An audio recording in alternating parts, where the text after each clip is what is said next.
Bonjour à tous, nous allons donc commencer cette première session sans plus tarder, effectivement. Première session concernée à la loi du 5 juillet 2011 dans une perspective historique. Donc j'accueille bien volontiers Madame Caron d'Église, qui va, magistrate, avocat à la Cour de cassation, qui va nous resituer le contexte d'émergence et des jurisprudences en la matière. Merci à vous, bonjour à toutes et à tous.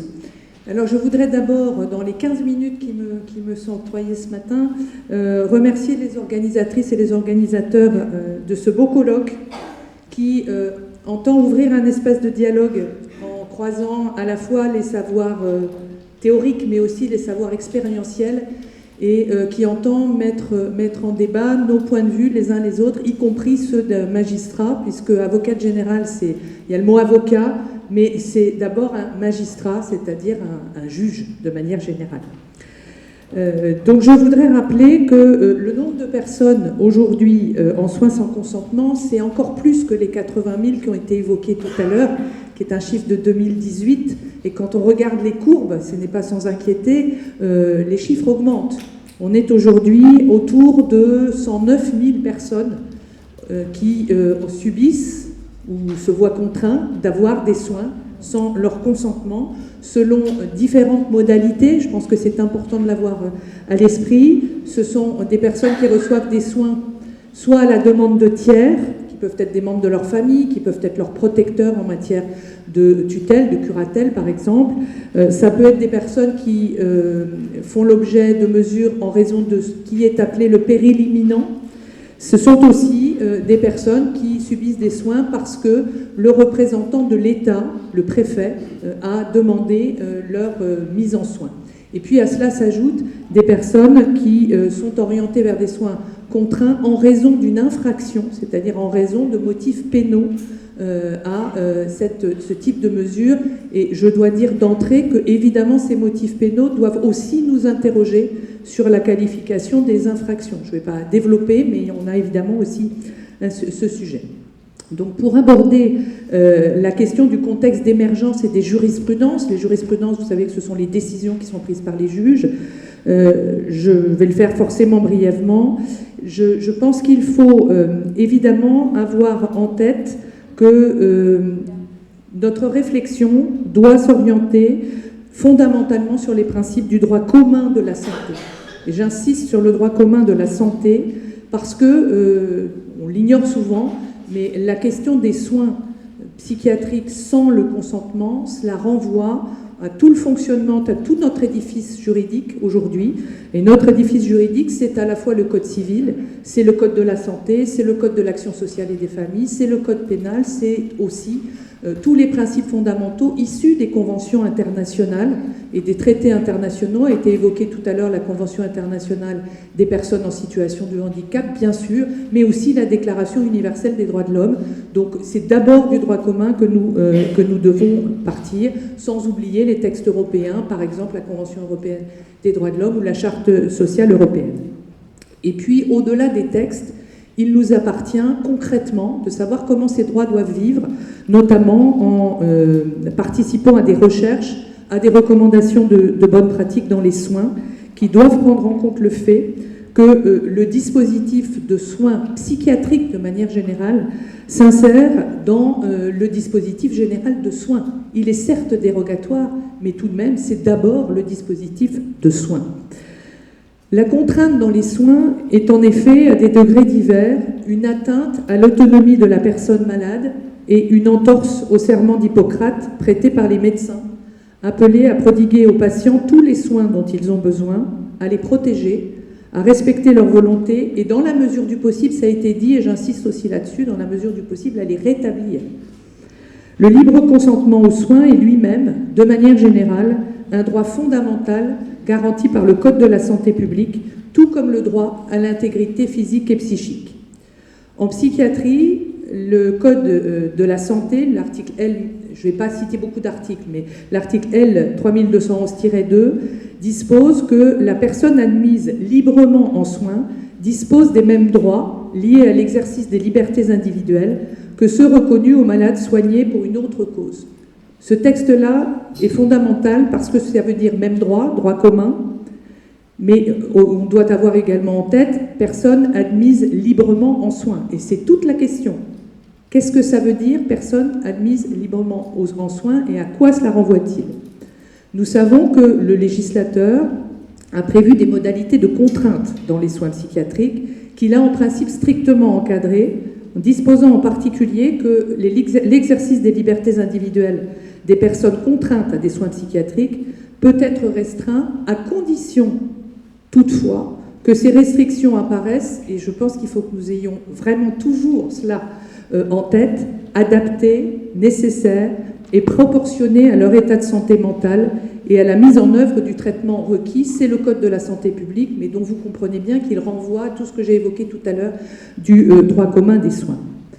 De surcroît, avant que chaque décision prononçant le maintien en soins ou définissant la forme de prise en charge, qui n'est pas nécessairement l'hospitalisation, la personne doit, dans la mesure où son état le permet, être informée de ce projet de décision et mise à même de faire valoir ses observations par tout moyen approprié à son état. Encore faut-il prendre le temps de lui expliquer quels sont ses droits, et encore faut-il essayer de communiquer avec elle ou avec des personnes qui peuvent venir les soutenir. Ça peut être des pairs, ça peut être des membres de la famille, ça doit être un avocat à chaque fois que cette possibilité est ouverte. Alors pourquoi le législateur a-t-il judiciarisé le processus? Pourquoi a-t-il créé des soins sans consentement? Ce sont les deux points que je vais essayer d'aborder avec vous dans le temps qui m'est imparti.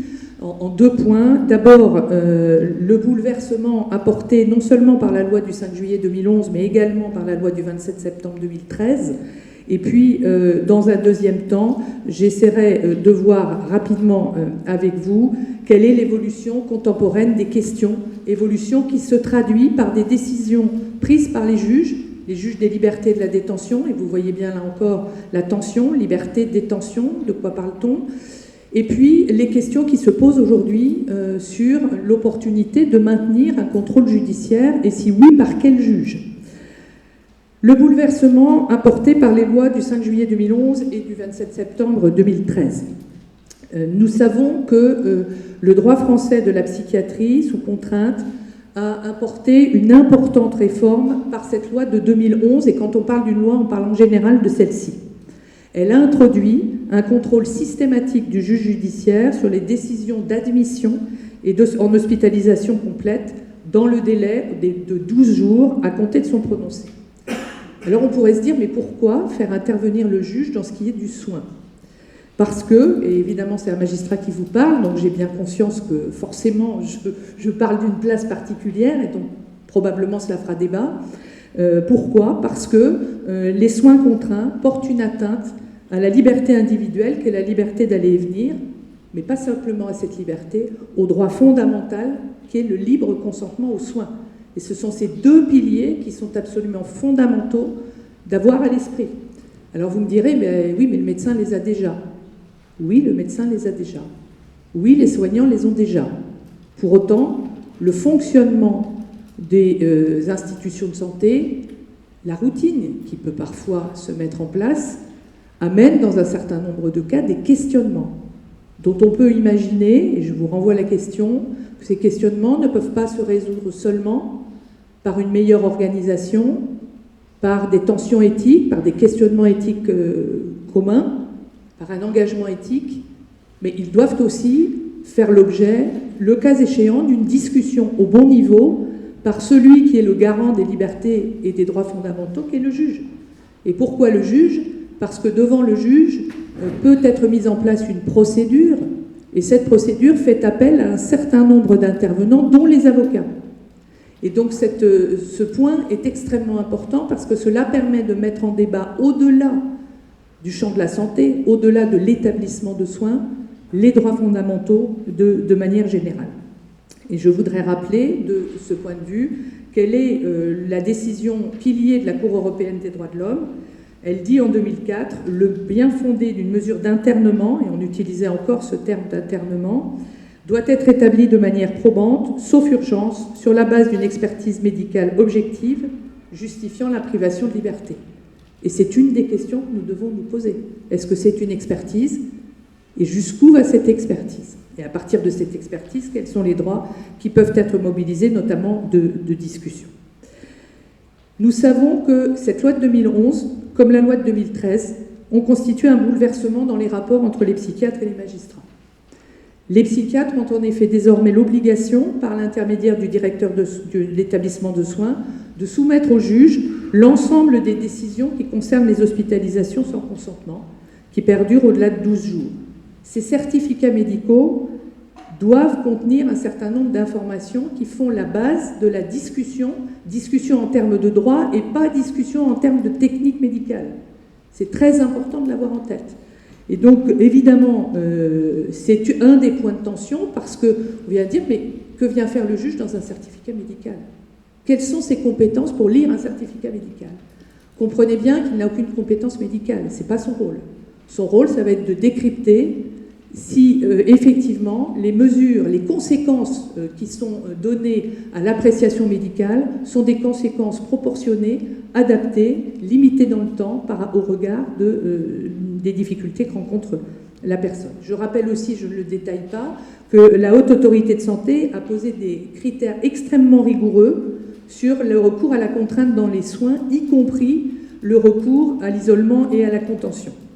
Elle a également posé 5 degrés d'évaluation du consentement, et je crois important de les rappeler parce que nous avons exactement la même démarche. 5 degrés d'évaluation, capacité de recevoir une information adaptée, capacité pour la personne à écouter et à comprendre cette information, parfois elle ne peut pas le faire toute seule, il faut que quelqu'un intervienne, capacité à raisonner, capacité à exprimer sa décision, capacité à la maintenir dans le temps. Ces critères, qui sont des critères de santé, sont également des critères que nous évaluons, nous, quand on regarde la question du consentement. Alors, quelle est l'évolution contemporaine rapidement? Ces réformes intervenues en 2011 et 2013 interrogent aujourd'hui très fortement sur l'office du juge. Quiconque a été dans des prétoires ou quiconque a rencontré un juge, éventuellement dans l'établissement de santé, est frappé par le peu de temps consacré à l'écoute des patients et éventuellement des personnes qui peuvent l'accompagner dans la compréhension des informations. C'est une grande difficulté. Et c'est une grande difficulté parce qu'aujourd'hui, l'institution judiciaire n'a pas suffisamment pris en compte la spécificité de la vulnérabilité des personnes. Vulnérabilité des personnes en raison de l'état de santé, en raison éventuellement des altérations des facultés personnelles, dont les facultés mentales que peuvent présenter les personnes. Alors que doit faire le juge lorsqu'il est à l'audience? Il va devoir motiver sa décision de maintien ou pas de l'hospitalisation au regard des critères qui sont des critères de droits fondamentaux, comme je l'ai indiqué tout à l'heure. Mais pour cela, il faut que les certificats médicaux soient rigoureux et qu'ils soient adaptés à la personne concernée. Or, ce que nous voyons, c'est que souvent les certificats médicaux sont quasiment des copier-coller d'une fois sur l'autre d'un certain nombre de données techniques sur lesquelles le juge ne peut pas nécessairement s'appuyer. Le juge doit également vérifier, en matière de décision préfectorale, le motif pris de la sûreté des personnes et de l'atteinte grave à l'ordre public. Je crois important de le rappeler. D'autant plus que je voyais tout à l'heure qu'on évoquait la santé en 2024, en 2025, je pense que nous aurons un certain nombre, évidemment, de réflexes à avoir sur le lien entre l'ordre public, la sûreté et la réalité des troubles présentés par la personne. Le juge va aussi, en termes de jurisprudence, devoir prendre un certain nombre de décisions sur, par exemple, la question non seulement de l'admission, mais de la réadmission en psychiatrie. Et il va devoir, de ce point de vue, aller très précisément dans les certificats médicaux sans s'immiscer dans les choix thérapeutiques faits par les médecins, ce qui, là encore, est une difficulté. S'agissant plus particulièrement de l'isolement et de la contention, vous savez que la jurisprudence, c'est-à-dire les décisions des juges, ont mis beaucoup de temps avant de s'intéresser à cette question. Vous savez que c'est à l'occasion d'une question prioritaire de constitutionnalité, c'est-à-dire d'une question posée à l'occasion d'une hospitalisation sous contrainte, que des avocats, de manière extrêmement constante, obstinée, je devrais dire, ont fait émerger cette question de l'isolement et de la contention. En disant, vous êtes bien gentils, vous nous posez un certain nombre de critères juridiques, de critères constitutionnels, et pour autant, vous refusez d'admettre ce qu'au plan international, il a déjà été dit à de multiples reprises, à la fois par le Comité européen pour la prévention de la torture et des peines contre les traitements inhumains et dégradants, par la Cour européenne des droits de l'homme, par le projet de protocole à la Convention d'Oviedo. Il a déjà été dit à de multiples reprises que l'isolement et la contention sont une contrainte dans la contrainte et amènent donc forcément une intervention judiciaire pour les raisons que je vous ai indiquées tout à l'heure, puisqu'il s'agit des droits fondamentaux. Alors je vous passe les détails, le refus dans un premier temps des juges d'entrer dans cette dimension. La Cour de cassation a transmis la question au Conseil constitutionnel. J'ai eu l'honneur de présenter le rapport pour le parquet général de la Cour de cassation. Vous savez aussi que le législateur a eu beaucoup de mal à faire évoluer les textes. Je vous passe là aussi les détails. Les textes ont évolué et c'est heureux. Pour autant, la réalité de ce qui se passe est une réalité qui interroge profondément tout le monde. Et il ne s'agit pas de jeter la pierre aux soignants. Je ne suis pas là pour ça. Et je n'ai pas du tout envie de le faire parce que les soignants font ce qu'ils peuvent. Pour autant, le fonctionnement actuel des établissements de santé, comme le fonctionnement judiciaire, qui amène à déspécialiser les juges, pardon de le dire comme ça, mais déspécialiser le juge qui doit essayer de se prononcer sur l'adéquation de la mesure de contrainte, y compris la contrainte dans la contrainte, fait qu'en réalité, les juges ne peuvent pas jouer leur rôle. Et là encore, je ne leur jette pas la pierre, ils font ce qu'ils peuvent. Pour autant, je me tourne vers l'avocat, on a un vrai sujet sur ce point. Deux derniers éléments et je clôture. L'évolution de la jurisprudence a été aussi vers un développement des droits de la défense. Des droits de la défense.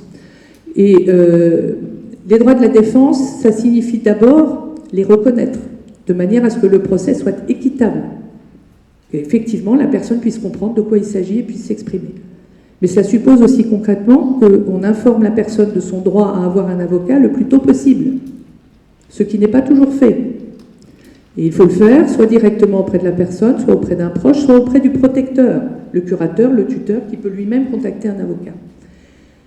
Les juridictions, la Cour de cassation sont très attentives aux droits de la défense. Pour autant, j'ai moi-même une inquiétude sur les évolutions aujourd'hui de la jurisprudence au regard des contraintes matérielles.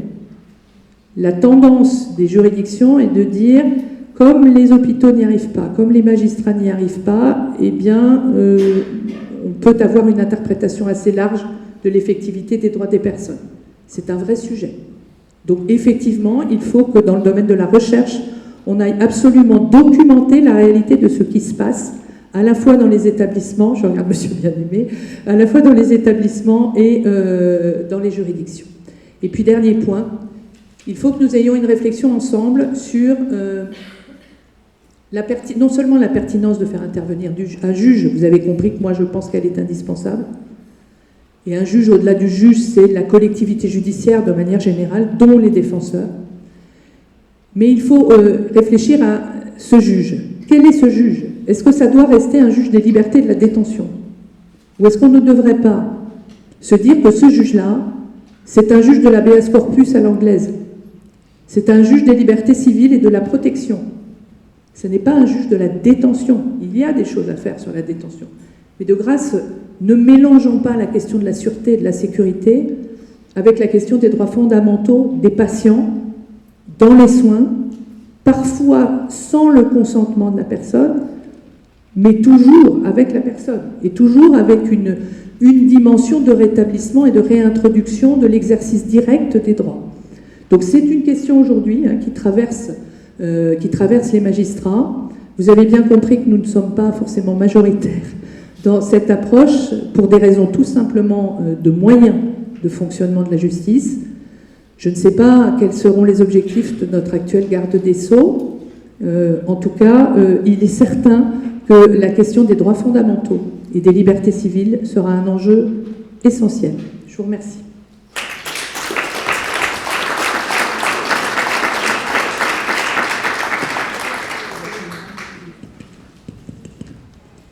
Merci Madame Caron-Déglise pour cette synthèse remarquable de la loi en si peu de temps, mais également pour toutes les questions que vous posez, comme les inquiétudes que nous ressentons tous, pour ma part en tant qu'avocat, sur l'effectivité de ces droits, et notamment en matière d'isolement ou contention, où de fait, aujourd'hui, la loi est pas toujours appliquée, et quand elle est appliquée parfois par des décisions qui sont rendues rapidement à la chaîne, en copier-coller, sans intervention de l'avocat, sans défense effective et sans vérification effective que les textes sont respectés.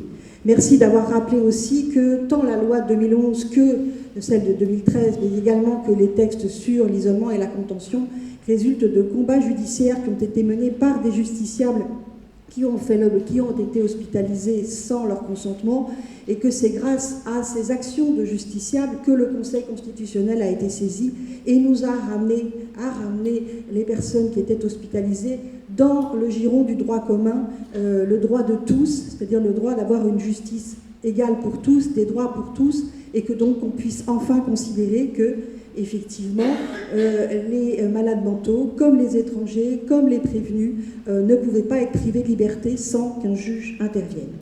Alors après cette intervention, je vais donner la parole à Aurélien Troiseux. On a interverti les deux interventions suivantes pour garder un souci de cohérence, qui va nous élargir plus encore le champ de notre réflexion. Aurélien Troiseux est anthropologue de la santé et, comme on l'a dit tout à l'heure, directeur du laboratoire de santé mentale, sciences humaines et sociales du GHU Paris, neurosciences et psychiatrie. Et il va intervenir sur les mobilisations collectives en santé et comment c'est ce mouvement de démocratie, comment la loi de 2011 s'inscrit dans ce mouvement de démocratie. Je lui passe donc la parole. Bonjour à toutes, merci beaucoup. Bonjour à toutes et à tous. Je suis ravi que cette journée de colloque se déroule aujourd'hui et qu'elle puisse réunir autant de personnes dans le public que sur scène. À cette occasion, je remercie l'association Droit Pluriel, l'Espace Éthique Île-de-France, la FIRA, la Fondation Falleret, ainsi que le GHU pour le bon déroulement du projet de recherche Edgar dans lequel s'intègre cette journée de colloque. Je profite également pour remercier Emmanuel Jouette qui a accompagné une grande partie de cette étude, et puis bien sûr Jean Bien-Aimé pour le travail qu'il réalise sur cette étude. Alors cette recherche de 18 mois qui est en train de se clore a permis d'étudier les usages, les représentations, ainsi que les pistes d'amélioration quant aux mises aux pratiques de la notification des droits dans le cadre des soins sans consentement. Que ce soit à travers cette pratique spécifique ou plus généralement à travers sa loi de référence qui vient d'être présentée, la loi du 5 juillet 2011, la littérature montre assez clairement les enjeux d'ajustement que cette dernière a conduit entre le monde juridique et le monde médico-administratif. Et bien sûr, les débats qui continuent d'en découler. Un travail mené spécifiquement sur la notification des droits en psychiatrie est alors l'occasion de prolonger, d'accompagner et on l'espère aussi de contribuer aux réflexions passées et contemporaines au sujet de cette articulation délicate entre le souci de protection et celui du respect des libertés. Encore une fois, un bon nombre de personnes engagées sur cette question sont présents aujourd'hui pour animer cette réflexion et on peut vraiment s'en réjouir. Une partie des auteurs ayant étudié la loi du 5 juillet 2011 inscrivent le débat de la judiciarisation des soins en psychiatrie au cœur d'un mouvement plus large qui interroge les libertés, le respect de la dignité, l'autonomie, les savoirs des personnes accompagnées ou prises en soins en psychiatrie. Et c'est généralement sous cette notion chapeau de démocratie en santé que plusieurs lois, dispositifs et pratiques diverses ont été déployées et d'autres questionnées au cours de ces 20 dernières années. Une étape importante de cette démocratie en santé a été la loi du 4 mars 2002 relative aux droits des malades et à la qualité du système de santé, qui amorçait la recherche d'un équilibre des pouvoirs entre les personnes en situation de maladie et de handicap, leurs collectifs et les professionnels de santé. Le devoir d'information du médecin, la recherche du consentement à un traitement, principe formalisé par cette loi, entre autres, a fait l'objet de nombreux débats, aussi bien théoriques, pratiques qu'éthiques. Alors si depuis cette loi, il existe un enjeu d'articulation important, et c'est aussi le cœur de cette journée, entre le monde juridique, le monde médical et le monde administratif, dans le développement de cette démocratie en santé sous différentes formes, la place et le rôle des mobilisations collectives, d'usagers comme de proches, mais aussi l'attention portée à l'expérience vécue, celle de la maladie, mais aussi celle des dispositifs tels que la notification des droits, a été progressivement considérée. Dans le cadre de ce panel, c'est cette perspective que je vais tenter de vous présenter dans le temps qui m'est imparti. Mon premier point prendrait plutôt la forme d'un rappel, étant donné que beaucoup d'entre vous êtes déjà sensibilisés par le rôle joué par les mobilisations collectives en santé. La recomposition actuelle du monde de la santé, en psychiatrie, mais aussi dans le domaine somatique, est articulée de différentes manières aux mobilisations collectives de personnes en situation de maladie et ou de handicap. À partir de la deuxième moitié du XXe siècle, des personnes concernées s'organisent pour élaborer et diffuser des revendications collectives reposant d'abord sur la volonté de faire reconnaître la parole des personnes du fait des savoirs acquis de leur expérience de la maladie, des traitements, des institutions. Et de cette reconnaissance de ces savoirs découle le souhait d'être davantage partie prenante des décisions prises pour leur santé ou leur situation de vie. Cette dynamique globale prendra des formes variées selon les domaines de santé, selon les associations, leur histoire. Il existe aujourd'hui un certain nombre d'exemples qui illustrent la manière dont les associations ont pu se saisir des droits pour faire entendre et respecter leur point de vue, leurs besoins. Durant le XXe siècle, les situations au cours desquelles les savoirs médicaux ont pu être fragilisés ont conduit à repenser les relations soignants-soignés et à accorder une plus grande reconnaissance de la parole des personnes en situation de maladie ou de handicap. On peut citer l'exemple du sida, et c'est en termes de droit à bénéficier d'informations médicales, mais aussi de pouvoir faire reconnaître une expertise que les associations se sont en particulier mobilisées. D'autres domaines de la santé, comme la santé des femmes, la psychiatrie, l'oncologie, le diabète, le handicap, ont fait l'objet de mobilisations s'appuyant sur des revendications visant à être davantage reconnues, entendues et respectées. À partir de l'expérience individuelle et ou collective d'une pratique, d'un dispositif, d'une situation, les associations ont participé et continuent à participer pleinement à cette articulation, à cette négociation continue entre le monde juridique et le monde médical. Comme bien d'autres lois auparavant, la loi du 5 juillet 2011 se laisse appréhender, entre autres, comme le résultat d'actions et de négociations collectives qui la précèdent. Et pour cette loi spécifiquement, on pense particulièrement à l'association Groupe Information Asile, le GIA, qui a été partie prenante de ces discussions et négociations. C'est ainsi que la question des droits dans le domaine de la psychiatrie s'inscrit, entre autres, dans une culture de protestation, telle que Nick Crossley utilise la notion, qui façonne une partie des interactions et des acteurs impliqués, et en même temps qui se transforme, cette culture de la protestation, dans le temps, au gré des contextes locaux et globaux. Alors si la question des droits apparaît comme une thématique centrale des mobilisations collectives en psychiatrie, son expression est hétérogène. Pour montrer cette hétérogénéité, je vous propose une typologie qui n'est absolument pas exhaustive et qui n'est absolument pas figée, elle est beaucoup plus complexe dans la réalité, mais qui a comme intérêt de pouvoir identifier différentes manières d'appréhender les droits au sein des collectifs en psychiatrie. Une première forme de mobilisation relève d'une organisation qui est centrée sur le partage des expériences de santé et de soins. L'objectif est d'abord d'apprendre à mieux vivre avec sa maladie. Le modèle historique classique est le groupe des alcooliques anonymes qui apparaît dans les années 50 et qui va se formaliser du côté de la psychiatrie à partir des années 80. Cette forme de mobilisation va conduire à la reconnaissance, à la prise en compte des savoirs issus de l'expérience, mais aussi va reconfigurer le statut de personne se reconnaissant comme malade. Ces mobilisations ont contribué à l'élaboration de la loi de 2002, comme celle de 2005 sur le handicap, et qui formalise le droit de participation des personnes en situation de handicap à toutes les sphères de la société.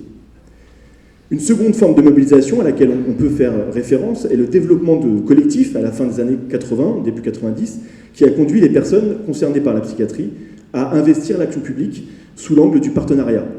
La création de la Fédération nationale des associations d'usagers de la psychiatrie, la FNAPSI, en 92, est emblématique de ce modèle. Depuis sa création, la fédération se donne comme objectif de représenter la parole des usagers de la psychiatrie dans les instances de décision politique et à travailler dans une démarche d'accorder davantage de place aux usagers dans les domaines qui les concernent. Ce modèle de mobilisation donne davantage à voir un ensemble de revendications inscrites dans une démarche citoyenne visant la participation sociale, la représentation dans les instances qui les concernent, mais aussi dans les différents espaces de la société.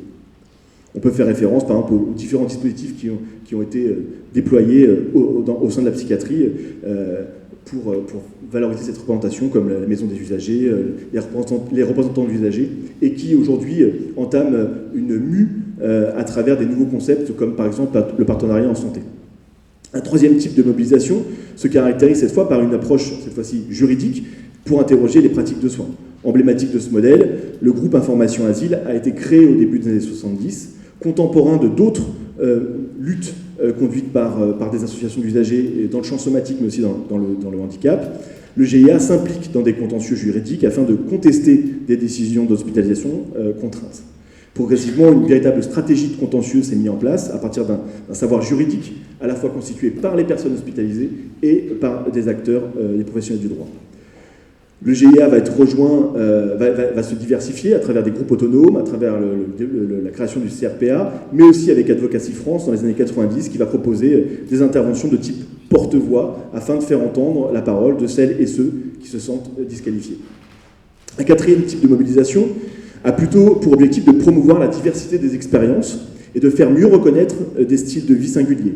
Les individus s'organisent donc à redéfinir leur identité par rapport à leur expérience de l'institution psychiatrique.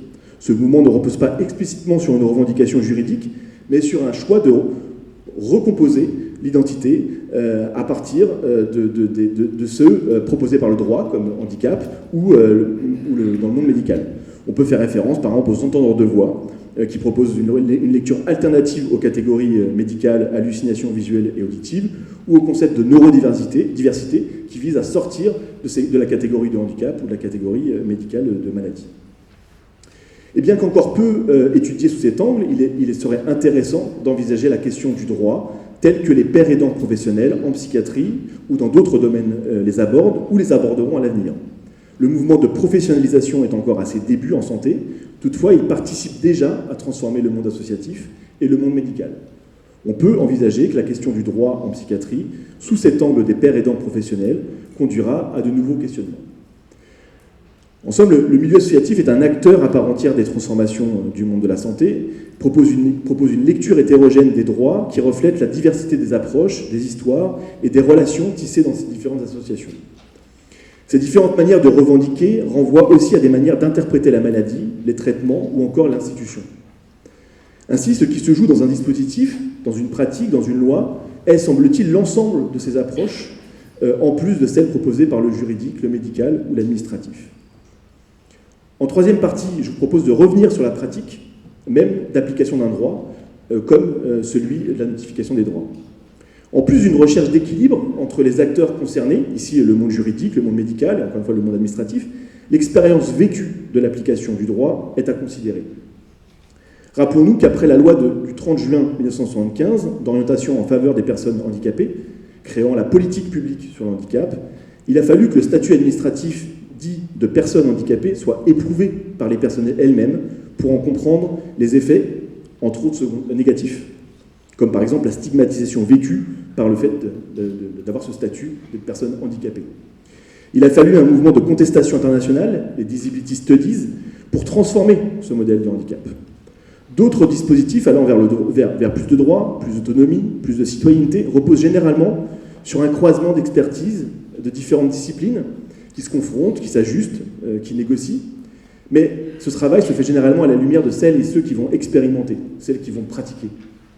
L'expérience acquise et consolidée, individuellement ou collectivement, participe donc à son tour à la recomposition du monde de la santé et ses parties prenantes. Pour revenir à la notification des droits, se pose la question de la manière dont les personnes concernées par une hospitalisation sous contrainte appréhendent l'information sur le droit au moment de leur hospitalisation. Mais aussi, plus largement, ce qu'ils estiment comme étant important personnellement ou collectivement pour se sentir respectés, reconnus, entendus au cours des soins ou en dehors. L'information sur ces droits suffit-elle pour se sentir respecté, pour se sentir reconnu? Cela pose la question de la compréhension, même du terme de notification, par les personnes qui en bénéficient, mais également la compréhension de son contenu et de ses usages. Ces questions font écho aux différentes manières d'appréhender le droit, qu'il soit subjectif ou objectif, et à l'importance de maintenir le lien entre ces différentes perspectives. Comme cela a déjà été relevé dans la littérature depuis les années 2000, et comme l'identifie aussi le projet Edgar, l'enjeu semble aussi plus généralement de ne pas isoler les situations traitées au sein de l'hôpital de celles qui concernent tout un chacun dans la société. J'ai souvenir d'un psychiatre avec qui je travaillais en banlieue parisienne qui s'étonnait de l'attention extrêmement forte portée au pouvoir d'agir attendues des personnes hospitalisées en psychiatrie, attentes qu'elle constatait très souvent en décalage avec l'absence de respect et de reconnaissance de ces mêmes droits lorsque la personne ressortait de l'hôpital. Donc se pose la question aussi de la place de l'hôpital dans la société. Pour conclure, je propose de faire référence à une question qui était posée dans un dossier maintenant qui est vieux, un dossier de la revue Empan de 2006, mais qui a priori est encore d'actualité, concernant les perspectives de démocratie en santé. La question était la suivante: des droits nouveaux ou une citoyenneté reconnue? Question qui reflète à la fois les différentes manières de se saisir des conditions de soins et de vie des personnes faisant l'expérience de troubles psychiques dans notre société, mais aussi une question qui illustre le fait qu'il n'y a rien d'évident que l'un implique l'autre. En tout cas, qu'il est nécessaire d'avoir une attention particulière à cette articulation entre droit et citoyenneté. Dans ce même numéro, Jean-Claude Bardou, magistrat, conseiller à la Cour d'appel de Toulouse, s'interrogeait sur la notion de droit des usagers, parce que c'est pertinent cette notion de droit des usagers, et concluait en écrivant: les droits de l'usager n'ont de sens que s'ils comprennent la participation des usagers et de leurs représentants. Voilà, je souhaiterais conclure sur cette citation. Je vous remercie.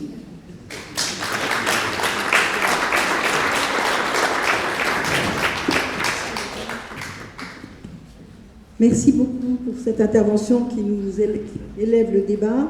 Je vais maintenant passer la parole à Dominique Friard. Dominique Friard, vous êtes infirmier de secteur psychiatrique, superviseur d'équipe, mais également rédacteur adjoint de la revue Santé mentale. Et vous allez nous éclairer en partant du titre, si j'ai bien compris, de la loi du 5 juillet 2011 relative aux droits et à la protection des personnes faisant l'objet de soins. Je vous remercie de m'avoir invité. Quand on m'offre un cadeau à Noël, comme récemment, ou pour mon anniversaire, l'emballage m'intéresse parfois davantage que le présent lui-même. L'emballage dit beaucoup de choses, le volume de l'objet, sa forme, le soin avec lequel il a été enveloppé, etc. Certains ne se contentent pas du papier cadeau industriel, mais le fabriquent. D'autres s'en servent comme d'une toile sur laquelle ils peignent selon leur fantaisie. D'autres encore font un savant et artistique travail de collage. Le choix du ruban, quand il y en a un, est tout aussi important. Lacets multicolores, Scooby-Doo, fil de fer, bracelet de contention, Chatterton peuvent enrober le paquet. Avec mes enfants, nous en avons fait un jeu. Il s'agit de deviner la nature du cadeau sans ouvrir le paquet. Il m'arrive de jouer à ce jeu pour de toute autre chose. Ainsi en va-t-il des textes de loi. Que dit l'intitulé d'une loi sur son contenu, sachant que peu de citoyens liront la loi, qu'elle apparaîtra souvent sous une forme écrite qui se borne à rappeler article R 337 de la loi du 13 juillet 2032 relative au respect de la citoyenneté des personnes suivies en psychiatrie, qu'il faudra en expliciter le contenu et pas simplement informer la personne concernée de ses conséquences, le papier utilisé pour l'enrober, autrement dit le titre qui l'emballe, a toute son importance. Ainsi, lorsqu'en 1785, ça ne nous rajeunit pas, Colombier, inspecteur général des hôpitaux et prisons du royaume, et Doublet, qui était médecin à Charenton, rédige l'instruction sur la manière de gouverner les insensés et de travailler à leur guérison dans les asiles qui leur sont destinés. Le papier d'emballage, utilisé pour tenter d'organiser le soin aux malades mentaux, a son importance. Ce petit document d'une 40aine de pages est diffusé dans tous les hôpitaux du royaume. Mais en 1785, le pouvoir royal est trop affaibli pour imposer le texte. On découvre d'abord que pour ces rédacteurs, la folie est curable. Il est possible de gouverner les insensés, et même de travailler à leur guérison. La notion de rétablissement n'est pas encore pensée ni théorisée, il s'en faut 2 siècles, mais elle est présente dans le texte. Colombier et Doublet précèdent Pinel d'une bonne vingtaine d'années. La loi du 30 juin 1838, qui s'intitule simplement « Loi sur les aliénés », est promulguée après 18 mois de discussion d'un haut niveau technique, pratique et philosophique. Elle n'est que très peu enveloppée. Entre 1785 et 1838, le temps d'une révolution, les insensés deviennent des aliénés. L'aliéné n'est plus insensé, mais ainsi que le dit l'étymologie, il est autre à lui-même.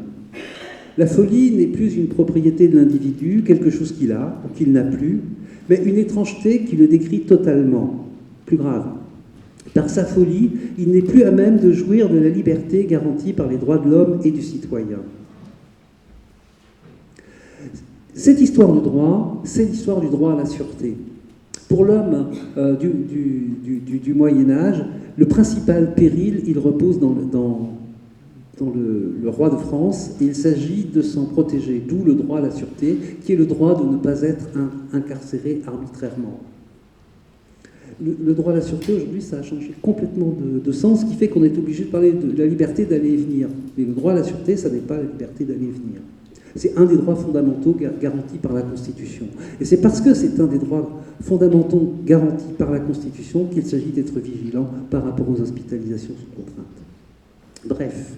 Donc il perd ces garanties et il cesse de faire partie de la cité. Il n'est plus question de le gouverner, de travailler à sa guérison, mais de créer le lieu spécifique qui était déjà présent dans l'instruction 1785, où il pourra abriter son aliénation. Pour l'aliéniste, il s'agit de substituer à la pratique de l'interdiction, pour interner l'aliéné, qui est prononcée par un magistrat, celle de l'isolement, qui est prononcée par un médecin et ou, le cas échéant, par le préfet. L'objectif est alors clairement de supplanter le pouvoir des juges. Il y aura des débats là-dessus qui sont très très riches. La loi remet au préfet, donc au pouvoir politique, investi à la place du magistrat, le droit de prononcer la séquestration d'un citoyen sous le contrôle d'un certificat médical. La justice ne remplit plus aucun rôle direct dans le placement des aliénés, ce qui constitue une spécificité française qui, heureusement, ne fera pas école, mais permis d'interner les pétroleuses de la commune, les femmes hystérisées à la salpêtrière, et ici ou là, de sauver des juifs pendant la Seconde Guerre mondiale. Non sans débat, elle a organisé la psychiatrie pendant 152 ans. Nous sommes loin des lois minutes, dont les décrets d'application ne sont parfois jamais publiés. Cette vieille loi a donc été toilettée par la loi du 27 juin 1990 relative aux droits et à la protection des personnes hospitalisées en raison de troubles mentaux et à leurs conditions d'hospitalisation. L'aliénation n'est plus au premier plan. L'aliéné devient une personne hospitalisée et non plus internée. Il bénéficie de droits et d'une protection. Il n'est plus interné en tant qu'autre à lui-même, mais en raison de troubles mentaux dûment constatés par un médecin. Il ne s'agit plus d'internement ou de placement, mais d'hospitalisation dont les conditions sont précisées. L'aspect administratif, préfectoral de l'hospitalisation d'office, ex-placement d'office, et futur ASPDRE n'est cependant pas remis en cause. En 2011, l'État modifie cette loi qui ne se limitait pas aux hospitalisations sous contrainte et proclamait que toute personne hospitalisée à sa demande bénéficie des mêmes droits et statuts qu'un malade hospitalisé à l'hôpital général. L'hospitalisation libre était la règle et l'hospitalisation sous contrainte une exception étroitement encadrée. La nouvelle loi est dite relative aux droits, à la protection et à la prise en charge des personnes faisant l'objet de soins psychiatriques. Et aux modalités de leur prise en charge. Pour le grand Robert de langue française, faire l'objet de quelque chose, c'est le subir. Après, on peut raconter des histoires de consentement.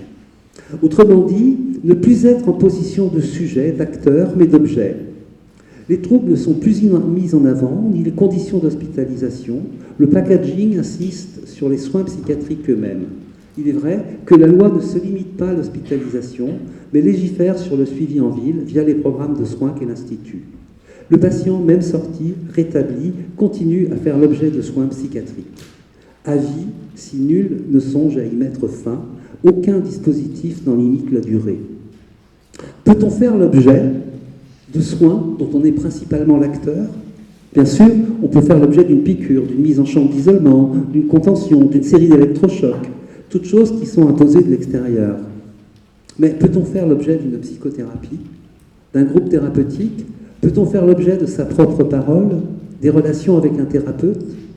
Comment cette objectivation du patient peut-elle être compatible avec l'empowerment, avec la pérédance dont les premiers développements sont contemporains de l'élaboration de la loi ?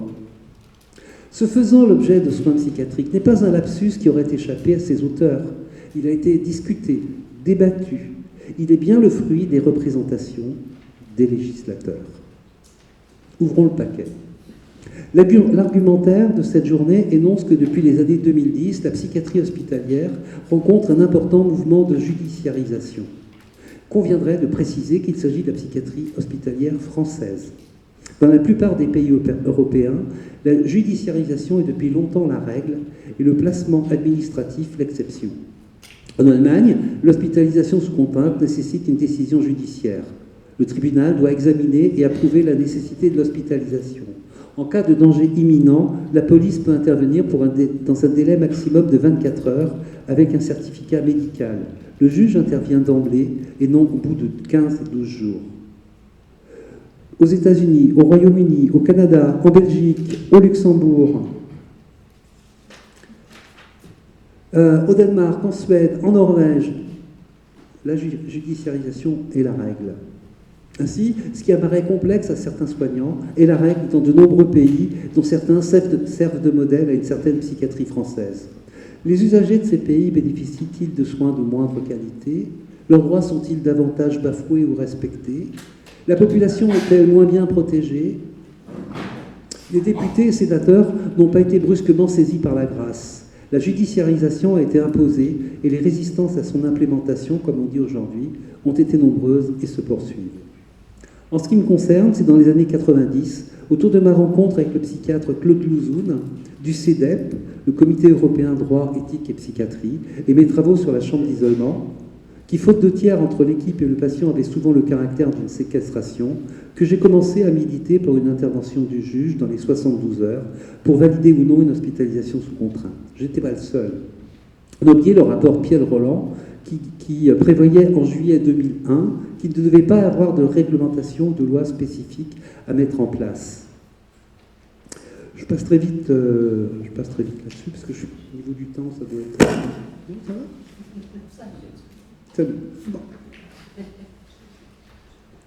Les faisant l'objet de soins psychiatriques se rebiffent. Décembre 2008, à l'hôpital psychiatrique Erasme d'Antony, devant un aéropage de 400 psychiatres qui non seulement ne mouftent pas, mais l'applaudissent, le président de la République d'alors, Nicolas Sarkozy, annonce dans un discours ensuite très controversé un plan hôpitaux et une réforme de l'hospitalisation sous contrainte.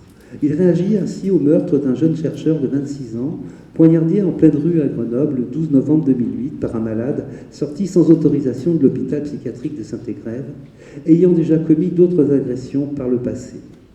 Quel était le programme ?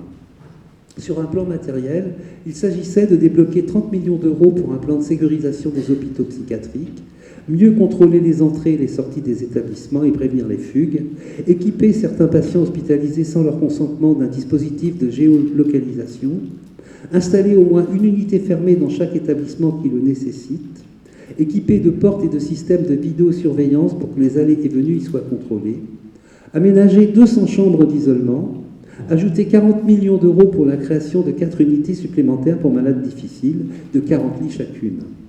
Sur le plan législatif, il s'agissait de préparer un projet de loi pour réformer les procédures d'hospitalisation d'office, instaurer une obligation de soins en ambulatoire, encadrer davantage les sorties d'essai ou définitives des patients, en imposant notamment au préfet de consulter un collège plus étoffé de professionnels de santé, instaurer un système interdépartemental de fichage administratif des malades hospitalisés d'office. Le discours d'Antony ébauchait déjà le contenu de la loi finalement adoptée le 5 juillet 2011.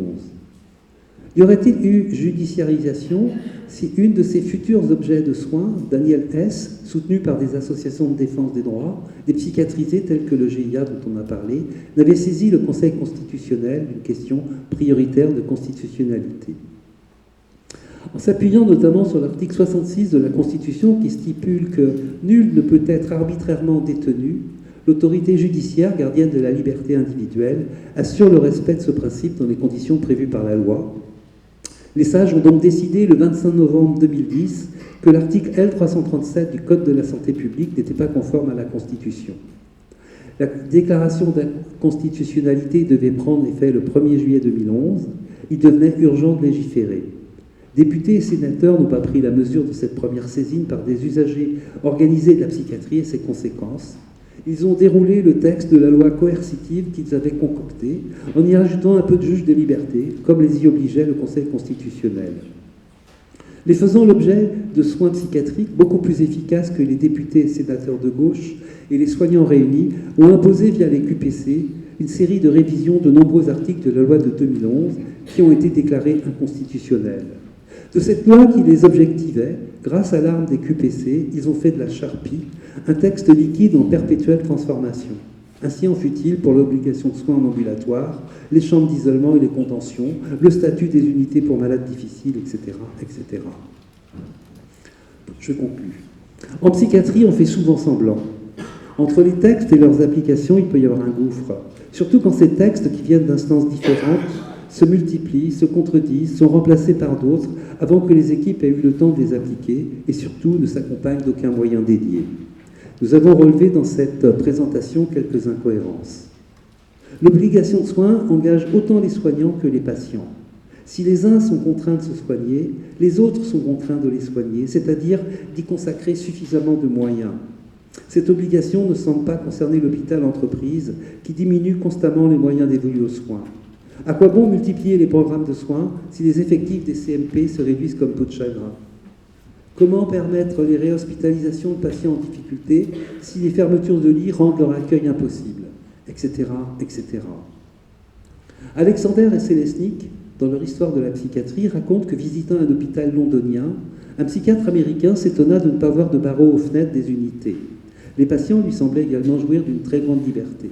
« Ne craignez-vous pas que ces malades deviennent violents, se blessent ou blessent d'autres malades ?» demanda-t-il. Son digne collègue britannique lui répondit « Mon cher monsieur, ces gens-là sont peut-être aliénés, mais souvenez-vous qu'ils sont avant tout des citoyens anglais. » Le droit à la sûreté, ou droit de ne pas être incarcéré arbitrairement, revêt une importance capitale dans une société qui se veut démocratique. En proscrivant toute détention arbitraire, il permet aux individus de vivre libres et d'exercer l'ensemble des autres libertés, tant publiques que politiques. En ce sens, ainsi que le montre la Déclaration des droits de l'homme de 1789, le droit à la sûreté est le bouclier des autres libertés. C'est évidemment parce que ce droit est le bouclier des autres libertés qu'il faut se battre pour que la personne atteinte de troubles mentaux puisse jouir des mêmes droits que toute autre personne atteinte de tout autre trouble. C'est pour cette raison que toute hospitalisation contre la volonté du malade et tout enfermement dans une chambre fermée à clé, et a fortiori toute contention, peut être strictement encadrée, voire pour cette dernière interdite. La liberté ne se divise pas. Avant d'être malade, l'individu est un citoyen, comme le montre l'anecdote rapportée par Alexander et Selesnik. Les restrictions apportées à l'usage de sa liberté sont des restrictions apportées à la liberté de chaque citoyen. Il vaut parfois mieux s'intéresser à l'emballage, au packaging. Il arrive qu'une fois le cadeau déballé, on ne trouve qu'une boîte vide. Je vous remercie.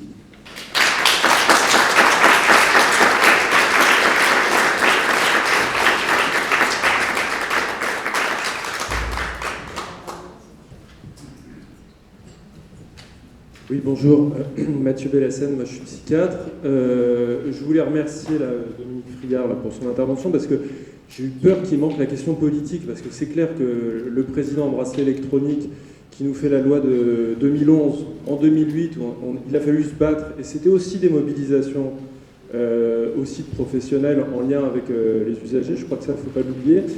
Et l'autre chose juste que je voudrais pointer quand même, et ce qui me semble vraiment embêtant au niveau de l'imaginaire sociétal qui nous traverse, c'est quand on parle de soins contraints ou de soins sans consentement. En fait, ça n'existe pas. Il y a des dispositions contraintes pour que la personne puisse éventuellement se soigner, c'est-à-dire être active, à penser, à faire avec sa vie, mais de colporter l'imaginaire il y a des soins sans consentement ou des soins contraints, ça me semble absolument délétère. Et ça donne tous les discours de professionnels ou des pouvoirs publics qui disent que la contention est un soin, alors que les patients disent que ça les traumatise, que ça leur fait des vécus de viol, d'agression, etc. Donc je crois que ça, c'est un point, c'est comme ce que disait Dominique sur l'intitulé dans le projet de loi de 2011, c'était quand même pour accéder aux soins et à la continuité des soins. Or, toute la loi, c'était accéder à la contrainte et à la continuité de la contrainte. Et moi, je crois que c'est hyper important, ça, qu'on ne se méprenne pas. Les soins sans consentement n'existent pas. Il y a une contrainte qui est portée sur la personne à potentiellement se soigner, mais se soigner, ça nécessite que la personne, subjectivement, comme tu l'as dit, Dominique, soit active. Et voilà, je m'arrête là. je me permets une petite réaction. Sur le fond, j'entends bien que pour pouvoir entrer dans le soin, il faut être consentant. Et donc que le travail des soignants et des accompagnants de manière générale, c'est précisément de dépasser le cadre juridique pour pouvoir entrer dans une autre dimension. Et c'est cela qui permet le soin et qui permet, le cas échéant, le rétablissement. Toutefois, je ne peux pas laisser dire que ça n'existe pas, les soins sans consentement. Oui, ça existe. Et je pense qu'il faut que nous ayons la lucidité de dire que oui, il y a un certain nombre de personnes qui sont orientées vers des soins sans que nous ayons collectivement suffisamment travaillé sur ce qu'est le consentement. Comment recueille-t-on le consentement à des soins? Comment fait-on lorsque les personnes sont en crise pour permettre un sas de discussion? Et ça, c'est plus à vous de le dire hein, que moi. Moi, j'ai une autre expérience. Mais il faut que nous ayons vraiment cette lucidité, je reprends ce terme, parce que tout le dispositif a été ancré sur la question du non-consentement au motif que les personnes ne s'appartenaient plus elles-mêmes. Qu'elles présentaient soit une aliénation, soit une altération de leurs facultés, bref, des termes qui montrent que la personne est sortie d'elle-même. Je parle en langage juridique, hein, je ne parle pas en langage médical. Et donc si nous n'acceptons pas cette idée que le système peut mettre en place de la contrainte, en particulier dans les soins, il faut que ce soit pour des motifs bien précis et encadrés. Parce que si nous n'entrons pas dans cette logique-là, ça veut dire qu'on interdit toute modalité de contrainte sur les motifs de l'entrée en soins sans consentement et sur les points de contrôle au regard des libertés fondamentales. Je me tourne vers l'avocat, c'est précisément là-dessus, nous, qu'on intervient. Pas du tout sur votre dimension à vous, mais sur la réalité de la réception du consentement. On va quelquefois jusque-là, hein. On ne peut pas toujours le faire, mais on va jusque-là. Et ensuite, sur l'adaptation, la proportion et la limitation dans le temps des soins sans un consentement au sens plein du terme, c'est-à-dire la compréhension par la personne de ce qu'on lui propose pour qu'elle puisse s'engager dans un processus qui l'implique elle-même. Et donc, je me permets de dire qu'on ne peut pas nier l'existence de la contrainte. C'est vraiment la difficulté que nous avons. Le problème, c'est pas tant la contrainte que le contrôle de la contrainte. C'est-à-dire l'intervention du juge à 12 jours, c'est quand même assez tard. Je n'ai pas développé le droit européen, mais en Allemagne, c'est dans les 24 heures. Et d'autres démocraties, le contrôle est dans les 24 heures. Entre 24 heures et 12 jours, il y a une sacrée différence. Juste, mais en 3 mots, je suis absolument d'accord avec vous. C'est-à-dire qu'il faut que nous allions regarder ce qui se passe à l'étranger. Mais pour cela, il faut dire que, d'abord, le soin est un droit. Le soin est un droit, quel qu'il soit, y compris le soin psychiatrique. Deuxième chose, dans le soin, il faut tout mettre en œuvre de manière à ce que la personne comprenne les informations qu'on lui donne pour pouvoir réellement consentir. Et puis troisième point, sur l'intervention du judiciaire, personne ne le dit, mais moi, il se trouve que j'ai plus de 40 ans d'expérience de magistrat et j'ai connu les évolutions des textes. Et l'introduction du juge dans la sphère médicale, je peux vous garantir que ça a été aussi un combat pour nous. Et que nous étions, et nous sommes encore parfois extrêmement mal accueillis dans notre contrôle, parce que précisément c'est vécu comme un contrôle de l'intervention thérapeutique, ce que l'on n'est pas. Donc d'où mon intervention tout à l'heure, parce que je pense qu'il faut encore expliquer que le juge, enfin ce qu'on attend du juge, c'est qu'il intervienne au bon moment. Et je suis d'accord avec vous, 12 jours c'est beaucoup trop tard. Et nous savons très bien que dans un certain nombre de cas, notamment sur les contentions et sur l'isolement, la question de la réalité du contrôle ne se pose pas. Et on n'a pas vraiment envie que le juge fasse des contrôles inopinés, ce que j'ai pu faire moi-même, et je peux vous dire que je n'ai pas forcément toujours été bien accueillie. Donc il faut qu'on se comprenne sur nos interventions, mais ça suppose aussi que le politique alors je fais très attention à ce que je dis, mais que le politique ne considère pas que l'intervention judiciaire, elle est destinée à d'autres fins que le contrôle des droits fondamentaux. Oui, le problème, c'est qu'on ne relève pas, c'est la SPDRE et la place du politique dans les hospitalisations sous contrainte. et que la France, c'est une des exceptions en termes de droit qui est pas remise en question. Du côté de la SPDT, ça pourrait rouler. Encore qu'il y aurait beaucoup de choses à dire. Mais du côté de la SPDRE, ce placement par le préfet, c'est une des caractéristiques du droit français qui n'est pas remise en question. Je suis Christine Manuel, je suis à la CFDT retraitée, je suis vice-présidente d'un conseil de la citoyenneté et de l'autonomie de mon département. J'ai été longtemps psychologue en protection judiciaire de la jeunesse. Et c'est vrai que sur cette question du consentement, moi je pense aussi par rapport à ce qui est le droit à la protection, comme on pense le droit à la protection des mineurs, où effectivement on peut, sans le consentement des parents et éventuellement du mineur, exercer une forme de contrainte pour que justement le droit des mineurs soit respecté, y compris le droit des soins sans leur consentement, ce qui est quand même la règle, puisqu'en général, c'est les parents qui consentent d'abord, et qu'il y a quand même des enfants qui peuvent être soignés, heureusement, même si d'emblée, ils auraient dit non. Et c'est, je pense aussi comme ça que je pense, moi, ce que je vois autour de moi, sur la question très prégnante et très fréquente des personnes qui ont besoin de protection du fait de leur détérioration liée à une maladie neurodégénérative, qui peuvent vraiment rester en danger chez elles si personne ne se préoccupe de leur protection, quitte à ce qu'elles se fassent parfois sans leur consentement. Et là aussi, un juge intervient fort heureusement pour déclarer que les personnes ont besoin d'une protection juridique et les médecins interviennent à leur place pour dire que cette protection ne peut pas être évitée. Donc, vous voyez, sur la question du consentement ou pas le consentement, moi je pense qu'on devrait beaucoup recentrer les choses sur la protection des droits des personnes elles-mêmes, à leurs soins, à leur protection et à leur vie. Parce que des fois, c'est quand même une question de vie et de mort. Il ne faut pas l'oublier.